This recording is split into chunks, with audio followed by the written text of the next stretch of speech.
doesn't mean that we should stand by and allow him to do whatever he wants to damage our institutions and our country. Claire McCaskill, let me bring you in on this. I mean, so Congressman points out you have a credibly accused rapist in Pete Hegseth. You have a self-described dog murderer in Kristi Noem. You have someone found liable for sexual assault in Donald Trump and a convicted felon. You have an incoming president who describes people who physically beat law enforcement officers, who describes that beating as a, quote, love fest. Love fest. How do you protect everyone else in the chain of the rule of law? How do you protect the jurors? How do you protect the judges? How do you protect the courts themselves?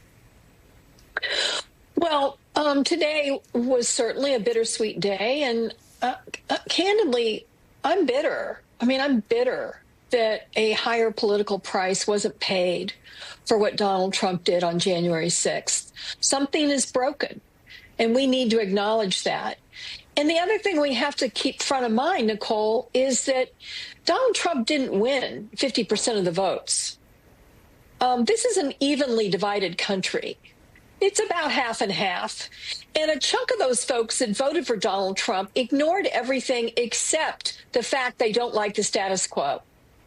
The anti-incumbency thing was real. It's real all over the world. The hangover from COVID and the inflation and the pain that people felt, and frankly, a lot of the immigration patterns around the world have made people feel like things are out of control. And they didn't want the status quo. They didn't want somebody who is close to an incumbent, if not seen as an incumbent. But that doesn't mean they buy into everything Donald Trump represents.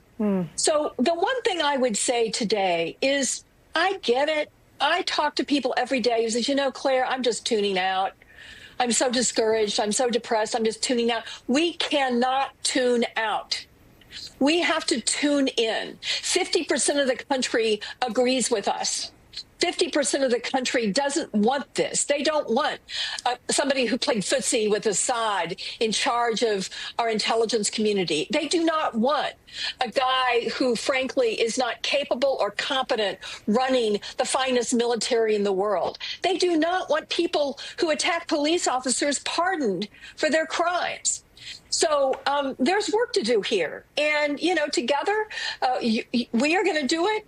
Others on this network are going to do it. But the people in this country have to decide that they don't quit fighting just because Donald Trump won the Electoral College. And that's what Kamala Harris represented today. And she did it with a smile on her face, and I couldn't have been prouder of her.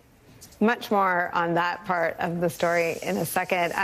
Congressman, we're going to continue to call on you. Thank you so much for starting us off today and sticking around through our conversation with Harry Dunn. We're really grateful to you. Claire and Tim, stick around a little bit longer. Just ahead.